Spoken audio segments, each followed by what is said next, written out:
Happy summer to all of our Capital Isn't listeners. Some of you may have noticed a trend in our last few episodes. Luigi and I have been trying to interrogate from a variety of angles one of the most fundamental questions in capitalism today. Did neoliberalism get it right or wrong? We spoke with Glenn Hubbard, the former Bush administration economist and Columbia dean, whose new book, The Wall and the Bridge, is mostly a defense of neoliberalism. We spoke with Oren Cass, the executive director of American Compass, which is trying to define a new conservative ideology in the wake of what he and others view as neoliberalism's failure. And we spoke with Francis Fukuyama, whose new book, Liberalism and Its Discontents, is a broader look at what liberalism itself is and isn't. But Luigi and I felt like we hadn't yet come to a satisfactory conclusion or given our own comprehensive views on the question. So on this episode, we're going to do one big capital is, isn't segment. Is neoliberalism a capital is or a capital isn't? I'm Bethany McLean. Did you ever have a moment of doubt about capitalism and whether greed's a good idea? And I'm Luigi Zingales. We have socialism for the very rich, rugged individualism for the poor. And this is Capital Isn't, a podcast about what is working in capitalism. First of all, tell me, is there some society you know that doesn't run on greed? And most importantly, what isn't? We ought to do better by the people that get left behind. I don't think we should kill the capital system in the process. What I would like to do, because there is so much confusion, and one of the things I appreciated of Francis Fukuyama is that he defined things to begin with. So I think we should define some of the terms, in my view, to distinguish between the version of liberalism that is mostly political, that is what Fukuyama was talking about, from the economic component that goes under now the term neoliberalism. I don't know whether this is a good term or not, but that is the one that Hubbard was trying to defend and Oren Cass was trying to criticize. And I saw a definition of neoliberalism given by a Marxist author, David Harvey, which I think is quite agreeable. And it says it is a philosophy where human well-being can best be advanced by liberating individual entrepreneurial freedoms and skills within an institutional framework characterized by strong property rights, free markets, and free trade. But I'm happy to define neoliberalism in the narrow sense, where basically you're saying you can trade without restrictions and markets have very little rules. That was the version of liberalism, or economic liberalism, that prevailed from 1990 to at least 2007. And do you think it was the global financial crisis that was the first crack in the neoliberal economic foundation? And perhaps saying neoliberal and economic is redundant because neoliberal may imply economic. But was that the first crack in the foundation of it, or would you point to something earlier? So I think the financial crisis was a major awakening issue. But after that is the realization that the promise of neoliberalism is that we are going to bring better prosperity for everyone was failing. This is the time where the fact that you didn't see a rise in real wages for the median white male worker for 40 or 50 years started to become an important factor that people started to focus on. The promise of a better future was not shared by the majority of Americans. And so we can see the evidence that it failed in the sense that its promises were not borne out. Do you have a clear answer as to why it failed? As to what fundamentally, philosophically is wrong with the idea of neoliberalism, with the ideas embodied in neoliberalism? Why doesn't it work? I will distinguish between two versions or two problems. One is, if you take neoliberalism in the most extreme form, where you say there should be no regulation and you believe that markets self-correct perfectly and blah, blah, blah, I think that is blatantly false and not particularly interesting to discuss. So let's take a more interesting question, which is, even if you intervene properly, you regulate, you try to make sure that markets work relatively well, what is not guaranteed in the system is that everybody within your politically defined nation is going to benefit from prosperity. And this is obvious. And so the neoliberalists never said that, for example, free trade will benefit everybody. But the idea was, the benefits are large enough that you can redistribute and make sure that everybody will benefit. And that is the premise under which NAFTA was approved back in 1993, whatever it was. And I think there were some small attempts to do some redistribution, but very, very small. And the major, in my view, mistake that was done at the beginning of the 2000s was let China enter the WTO without some form of soft landing. Because the aspect that I don't think is emphasized enough is that historically we've seen a major shift from manufacturing to the third sector. But this has always been in relative terms, not in absolute terms, until the beginning of the 2000s. So if the share of employment in manufacturing is dropping, but the number of people working in manufacturing doesn't drop, means that the child of an auto worker is going to become a webmaster, which is something relatively easy to do with a decent educational system. We can come back how decent the educational system is, but let's assume a decent educational system. Now, it's very different if you start from a 20 million manufacturing job and you go down to 13 million manufacturing jobs. So this is absolute number dropping, which means you have to take a 45, 50-year-old auto worker and transform him into a nurse or into a webmaster. And that is extremely, extremely hard. And nobody at the time thought about this. And everybody, including myself, is to blame, even if I'm not a trade economist, etc. But I wasn't there pounding my fist and saying we should pay more attention to this. That was a major mistake. We should have put some sand in the grain of liberalization to allow a smooth landing rather than a abrupt shift. Some of this does speak to the importance of intersectional debates in the sense that if we had recognized the interplay between a failing educational system and neoliberalism, then maybe things would have been different because we were relying on an educational system that no longer existed to be able to take the child of the auto worker and make them into the webmaster in a way that our educational system, our public school educational system, was no longer in many places capable of doing. And so that's one part of the problem. And then sociologically speaking, I think we also didn't recognize the way in which poverty very quickly becomes ingrained. In other words, that if that child of the auto worker is going to a failing public school and living in a family that is mired in poverty, that in and of itself is going to be enough to change the debate or to change the face of neoliberalism. Yeah, I think that the problem of elimination of jobs, in general, we think that, we destroy all jobs and the economy naturally create new ones. And I tend to believe that on average that is true, but there is the problem of speed, but in particular the problem of adaptation of human conditions. And it's easier to move to some job to other than to some other job to other. So I think that when Italy became more manufacturing power. It shed, this immediately after World War II, there was a lot of shedding of workers from agriculture. But they found an immediate occupation in manufacturing. Why? Because the set of skills were fairly similar. And so there was a massive migration, and it wasn't perfect, but it was not as devastating as what we've seen in the Midwest in the last 20 years. I think it's a failure to recognize, and it just back to my point, it speaks to the importance of being able to think outside of your own narrow field, because this speaks to the importance of a broader sociological understanding of the impact that changes are going to have and how they may spill out in different ways, in a way that we're often not accustomed to thinking. And paying attention to what's happening on the ground, because if you had paid attention to what's happening on the ground instead of being immersed in the theory of neoliberalism, then you probably would have seen a long time ago that things were not playing out as they were supposed to, and people did. I do think, though, I worry a little bit that by focusing exclusively, well, we have so far in this conversation, on how neoliberalism went wrong, that we are letting liberalism off the hook a little bit too.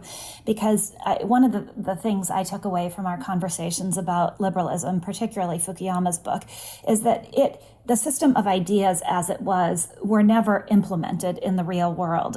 The philosophy was different than the implementation. The philosophy applied to white wealthy men for a period of time, but it didn't apply to people of color. It didn't apply to women. So it was enacted in a way that wasn't commensurate with its philosophical ideals. And so I think liberalism, the way in which, while the concept of liberalism may be very ideal in many ways, the way in which it's been implemented through history has in many ways been an abdication of some of the fundamental precepts of liberalism. Yeah, but I'm a little bit more optimistic on that front, because you can't expect any idea to be implemented perfectly, especially at the beginning. And the change has been so far in the right direction. So when liberalism was introduced, was not even all white men, was only sort of the one that owned some property or were educated, but then was extended to all men, and then to women, and to people of different colors. So in that sense, I see a progress, I see a good direction.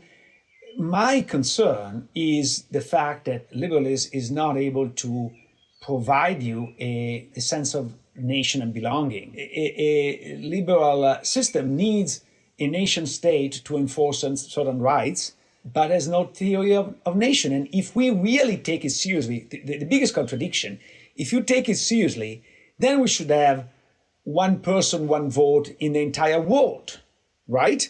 But no one in the right frame of mind, especially if you're born in the United States, think that you want to implement a one share, one vote over the entire world. So then the question is, who is in and who is out? And the liberal attitude is everybody can get in and out. We are open to immigration. There is no restriction. But that is, first of all, not feasible. We're not ready to have 1 billion people in the United States tomorrow.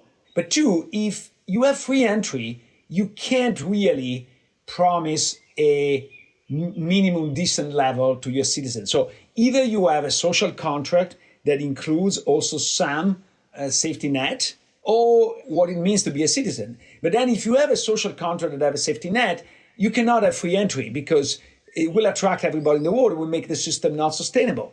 So you need to somehow decide whether you have a liberal world in which everybody is a citizen of the world, but there is no safety net and there is no distribution whatsoever, or there is a sense of nation. But if there is a sense of nation, number one, what is the boundary? And number two, you need to enforce those boundaries. You should stop having people in, or at least restrict massively entry, and at some level, maybe even restrict trade.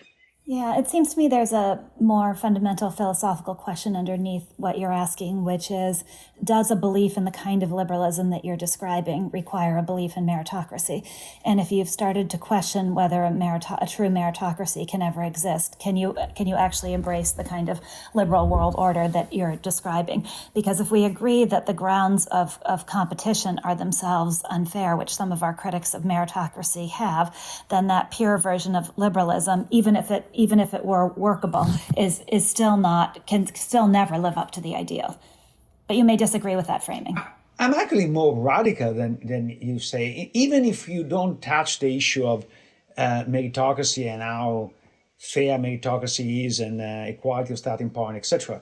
The question is, there is risk involved. If you want to provide some safety, a safety net for workers, what does it mean? What does it imply to be an American versus to be a Nigerian? Do I get some benefit just for the sake of being American or not? And if the answer is I don't have any benefit, then why should I participate to the social contract? And if I have some benefits, it means that the people in Nigeria probably don't have the same benefits. So it means some discrimination, that we're not all the same, and being American is worth more than being Nigerian. I hear you and understood that. I meant that there was also a fundamental question, another fundamental question to be asked around that. And I think the two questions side by side are both real challenges to the implementation of liberalism. But one of the things I was thinking about as I tried to think through this and as to what the solution should be is embrace the messy. And sort of back to your point that the real problems with all of this began when it looked like liberalism had won. When there were challenges to it, when there was messiness, the system actually did better. And perhaps if we embrace these contradictions in the implementation of liberalism, of free markets, that embrace of it embracing the messy may be the way forward.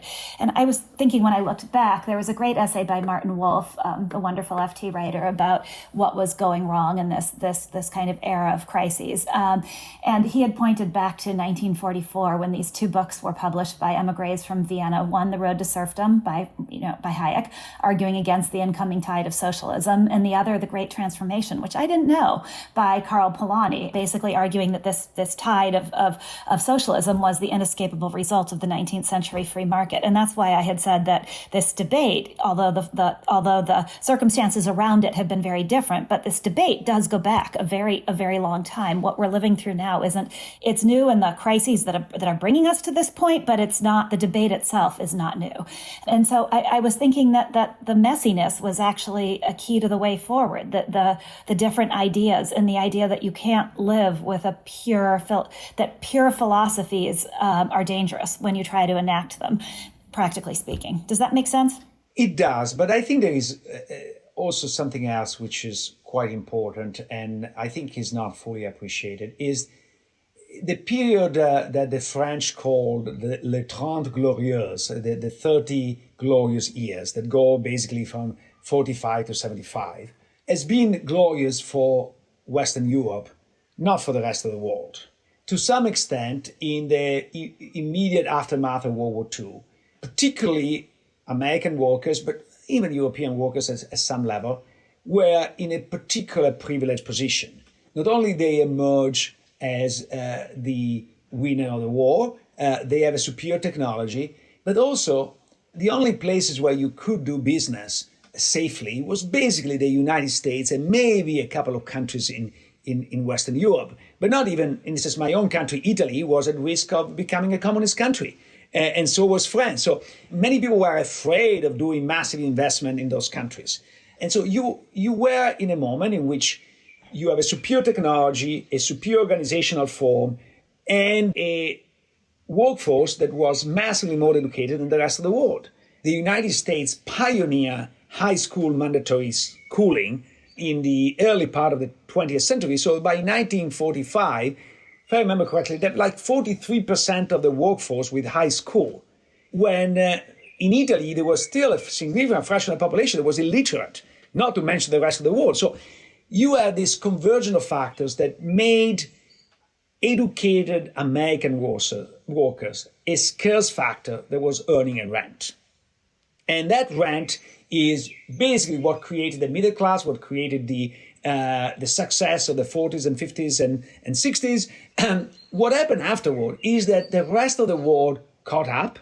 And first was the rest of the Western world, but then was the rest of the world at large. The Soviet bloc collapsed, China caught up, and today you can safely invest in Vietnam, a place that until relatively recently we were bombing like crazy, okay? So that really opened up the world to American investment, made the American workers more disposable, at the same time in which our educational system was getting worse and everybody's educational system was getting tremendously better.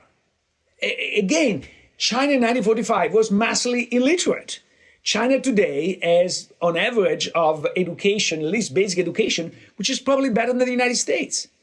And so the non-college educated American worker was at the top of the world in 1945, and I wouldn't say it's the bottom of the world today, but is in the middle of the pack, probably below the middle of the pack in the grand scheme of things in the world. While at the same time, the upper echelon of the American society is doing great. Why? Because they are not only at the top of the United States, they're literally at the top of the world. And everybody reads the New York Times, everybody reads the American books, everybody listens to the American songs, and you keep going. And so if I am a great singer in America, I make a bazillion versus the only millions I was making 50 years ago. So this, as the globalization, has really reduced dramatically the payoff of average American and enrich beyond reasonable level the upper end of the distribution. So are you arguing that liberalism never worked? In other words, when I say that my way forward would be an embrace of a messy form of key liberal concepts, are you arguing for something more radical than that it never worked, that it was only an accident of timing and history, that it appeared to work for a period of time, or an accident of where you happen to be situated on this curve?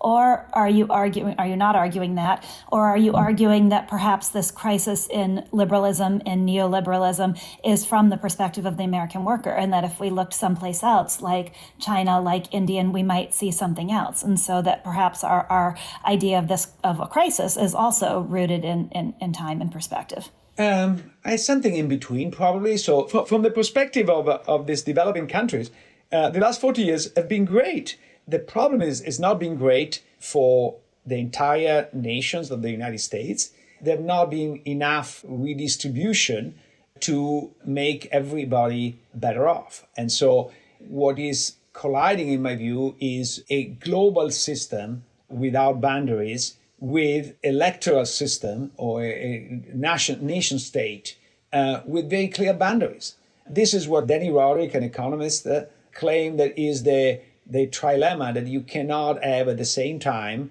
a free market system, at least a free trade system, democracy, and national nation state. And you have to give up one of the three. Do you think that's true, that you have to give up one of the three? I fear it is true. I wish was not, but I think that what I've seen recently is that that's probably the case. But does it have to be that extreme? Back to my concept that you can embrace the messy. Does it have to be that you have embrace, for lack of maybe messy is the wrong way to describe it, the less than pure? So do you have to give up on these concepts, or can you embrace? Now I'm sounding like Glenn Hubbard. I want to build bridges. Can you build bridges so that you can still have these concepts in place while having a greater appreciation for, a greater ability to recognize the ways in which the economic impacts may be playing out in ways you don't anticipate, and fixing that? Or do you think the fundamental philosophical issue here is belief in one's own nation and belief in one's own country? Same thing, sorry. And that's going to fray inevitably under a liberal world order? I don't see a substitute in the nearest end of the nation state. And so we need to have nation states. And I would like to live in a democracy. And so it's necessary to have some form of safety net and the national state.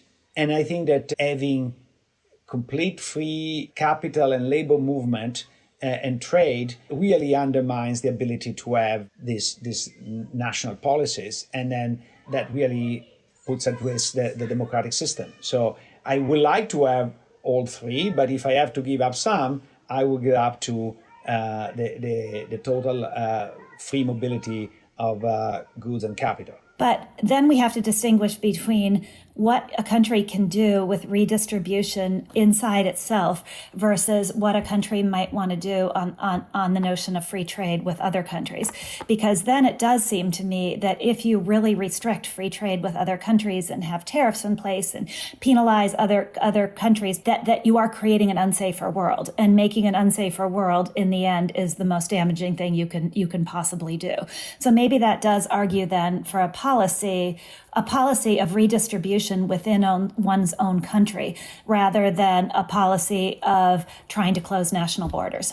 Does that make sense? Yeah, I want to be very clear. There is no part of me that wants to close national border. The issue is the definition of free trade has shifted from let's not put barriers to let's basically have trade policy run by multinationals. I don't know if you know, but the Pacific TTP agreement, Trans-Pacific Trade Agreement, when America was in it, included some provisions that will make easy for multinationals to sue national government and force them to do what they wanted. And it's only when the US got out of that train that they dropped that and they made it actually a better trade deal. My fear is that neoliberalism has basically captured some terms, made them a slogan, and changed the substance. When you say free trade, we interpret you shouldn't put unjustified barriers, but in fact now is let's have large multinational decide what is allowed, what is not. When you say free market, instead of having competitive market, say we let companies decide what to do and so on and so forth. So it has really transformed a world that was like pro-competitive market into a pro-business proposition with very, very negative distributional consequences. That's really interesting. And maybe I'll go back to where we started this conversation, which is it really is all in the definitions. And maybe part of what would help us move forward is to be very, very clear when you say free trade, what it is that you mean. It's also, there really is no such thing because even, quote, free trade is preconditioned. Free to whom? And free in what respect? And that part of what's gone wrong with the United States and China is the different rules in both countries. The U.S. has respect for intellectual property. China has not. The U.S. has had basic standards in place for workers. China has not. In that case, there's no such thing as what's free trade when the criteria that each country is using is so radically different. So maybe part of the solution or part of the way forward is to be very, very clear definitionally about what we mean and what the framework is that this is based on. And I think this is where the triumph of liberalism after the fall of the Berlin Wall intoxicated us all and made it easier for people to push some ideas to the extreme without the public noticing. So under the ban or under the flag of we're all liberal now, we went to excesses that would have been challenged in a more dialectic, struggling world. It's interesting because liberalism, as Fukuyama pointed out, was fomented in a period of intense discomfort, intense conflict. And, you know, the fear I have after reading his book is that it can only find its way forward in a period of another period of intense discord, that it needs that to be reforged. But what you're saying is interesting because it also points to the opposite, which is that a period of lack of challenge and of seeming economic well-being has also been very dangerous for it. And so perhaps there's oddly, or has been very dangerous for the idea itself. So there's this odd juxtaposition in that time of great challenge in the world has been a time where liberalism has found its footing, and a time of seeming ease in the world in many ways was a time where liberalism lost its mooring. If you're enjoying the discussions Luigi and I are having on this show, there's another University of Chicago podcast network show you should also check out. It's called Big Brains. Big Brains brings you the stories behind the pivotal breakthroughs that are reshaping our world. Change how you see the world and keep up with the latest academic thinking with Big Brains, part of the University of Chicago podcast network. I think there is no alternative to the political liberalism, or at least the alternatives are much, much worse than what is out there. The question is, can political liberalism survive without a better support from the economic system? There is a line of thought of people that you can have a liberal democracy regardless of what kind of economy you run. And I think that that's not true. If you have extreme inequality, it's very hard to support a liberal democratic system. And I actually recently visited Tunisia. There is an enormous amount of income inequality in Tunisia. And you see the people that are from the upper class that say, oh, but we would like to have a Western democracy system, blah, blah, blah, blah, blah.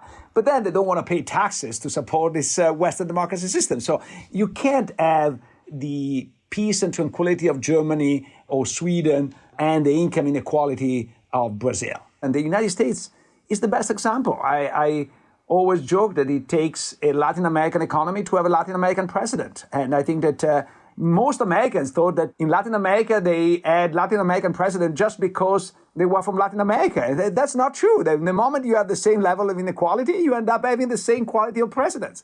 The fundamental question is, how should our economy change in order to make sure that a liberal democracy is supported politically?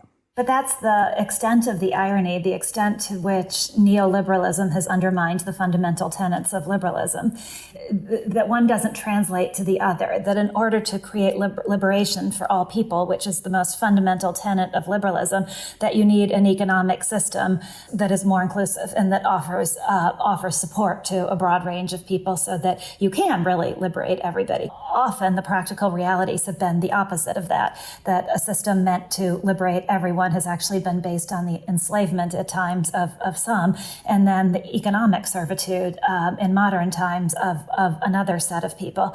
And that one part of the path forward is both acknowledging the failings in the past, but also very explicitly making sure that our new definitions include inclusiveness, both philosophically and practically speaking. And the question is how to do it, because one group of people think that the solution is to guarantee some minimum income to everybody. It's kind of a form of pacification, and it reminds me very much of the Roman emperor that were distributing free bread and circus shows in order to keep everybody at bay.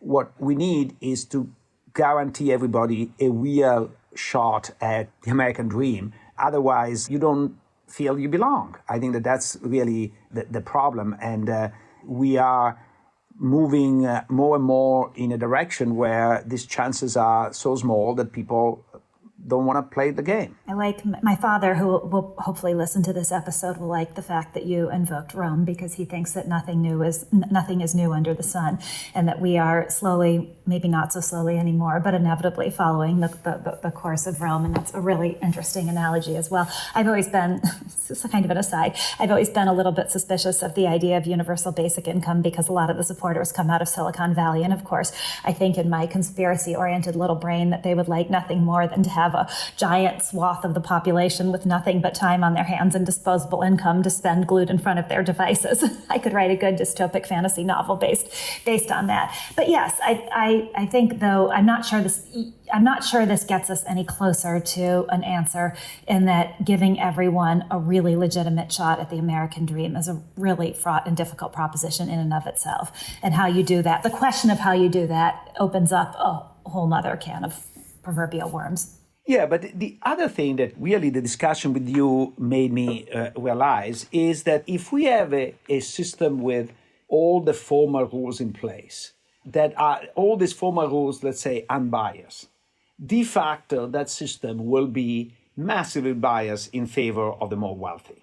So the system needs to be designed with a little bit of populism in mind in order to offset the natural bias toward the wealthy in the implementation. So I think it was Jefferson that said that you need a revolution every so many years in order to bring things back to where they were. I think that there is an element of truth in that. I think that we need some populists to rebalance the system. And if the system is too imbalanced, you're going to have a very kind of nasty form of populism. But if you have the right dose at the right time, you keep the system balanced.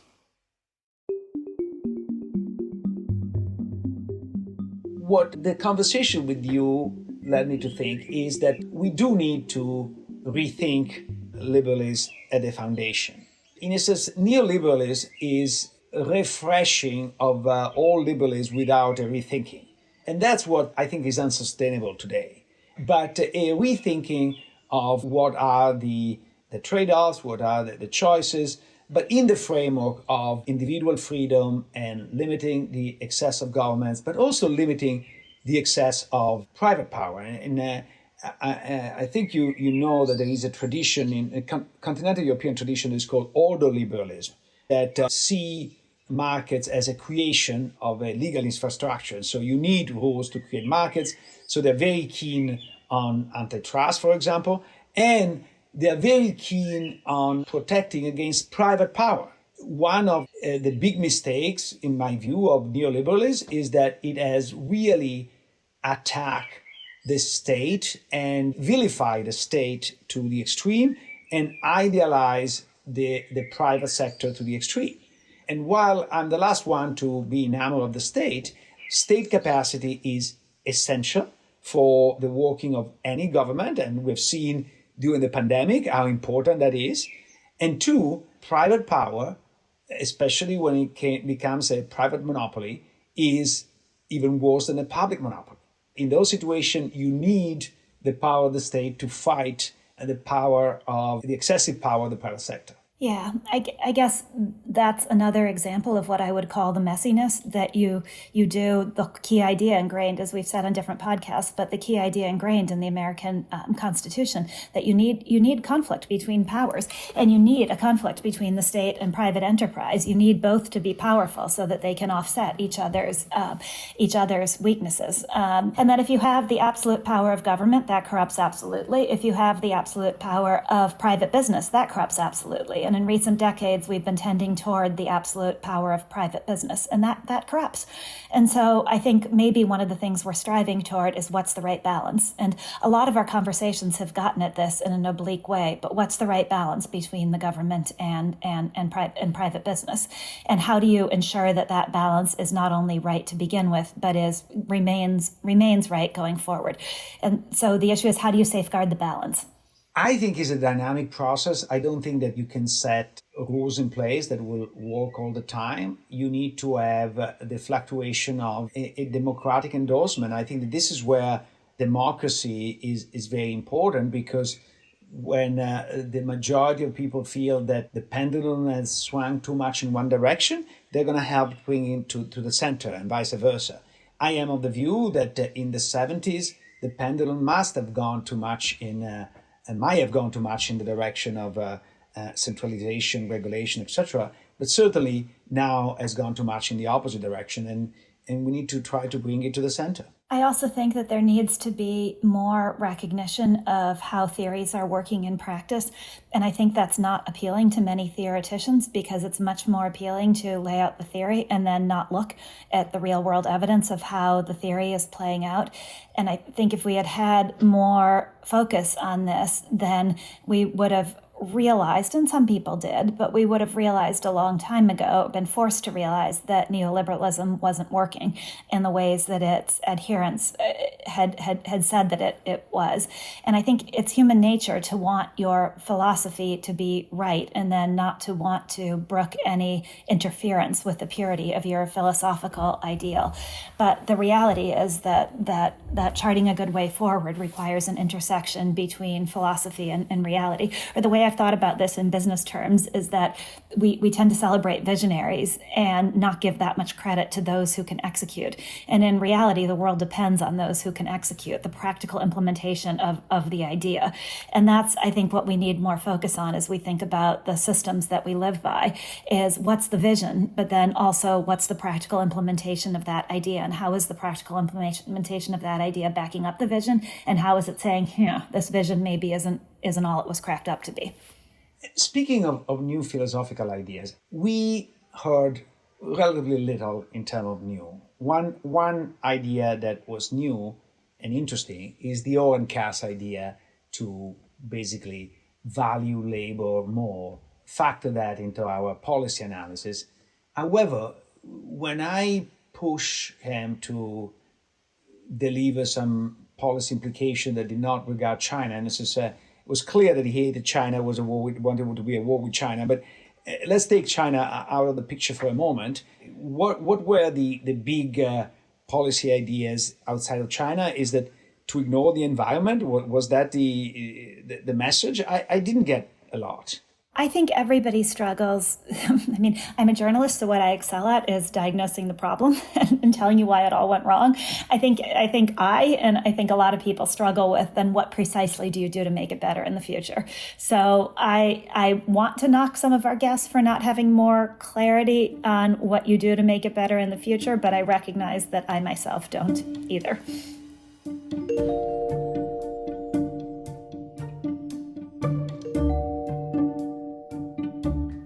If I were king and queen for a day and had an unlimited amount of money to spend and could get in and adjust attitudes and minds, and if I could do anything, if the genie could appear out of the bottle and I could get 3 wishes, my first and biggest one would be to fix the educational system.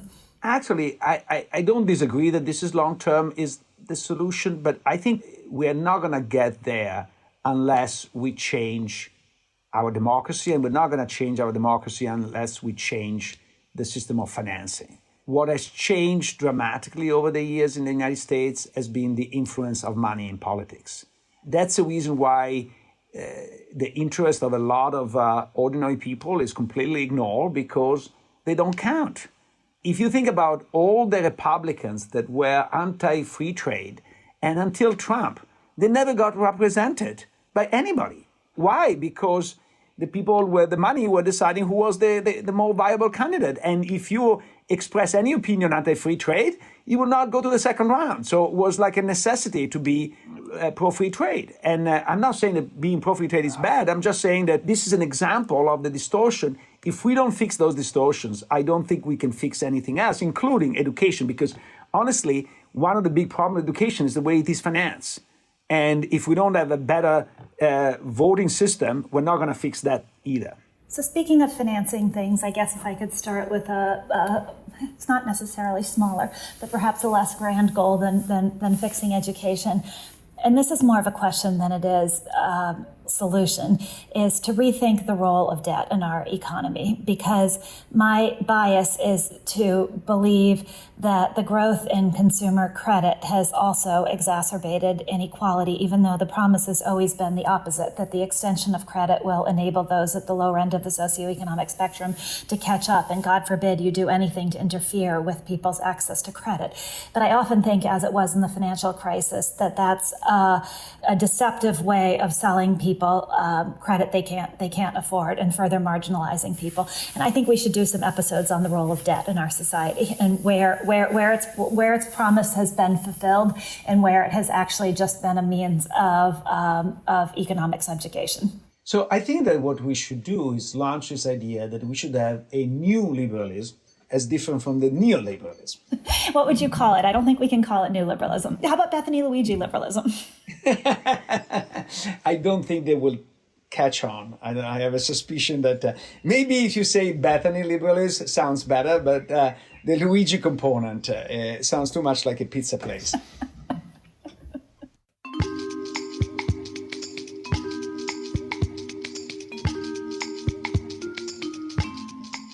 Capital Isn't is a podcast from the University of Chicago Stiegler Center in collaboration with the Chicago Booth Review. Also check out promarket.org, a publication of the Stiegler Center. Don't forget to subscribe and leave a review to Capital Isn't wherever you get your podcasts.